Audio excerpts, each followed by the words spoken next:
this is what your setup will look like while you're painting today. You just push this blue button on the side here and then opened up. Okay, so you can paint your fish however you'd like. These just need a little bit of water to wake up. So what you'll start by doing is dip, dip, dip, drip, drip, drip, dip, dip, dip, drip, drip, drip.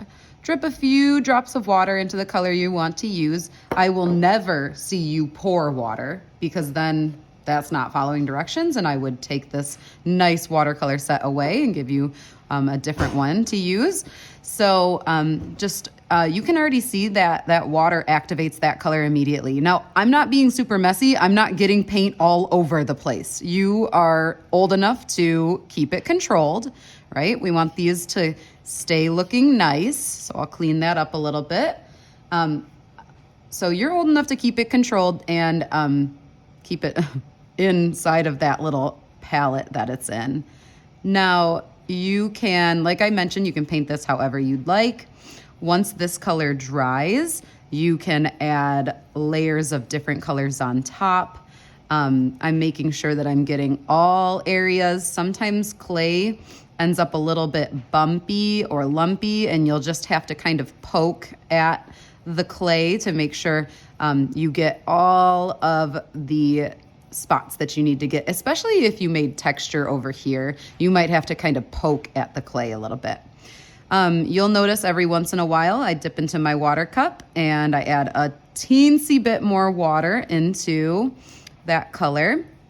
When you are ready to switch colors, let me just finish his forehead here.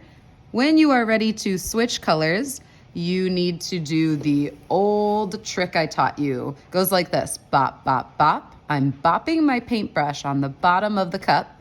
Twirl, twirl, twirl. I twirl it in the water. And X marks the spot on dirty old SpongeBob. Can you say that with me, please? Bop, bop, bop. Twirl, twirl, twirl. X marks the spot on dirty old SpongeBob. Now, like I told you, this needs a little bit of water to wake up. So if I'm using a new color, dip, dip, dip, drip, drip, drip, dip, dip, dip, drip, drip, drip, and then start twirling into my new color. I'm gonna try not to get it all over the place and keep these looking clean and nice for the next class.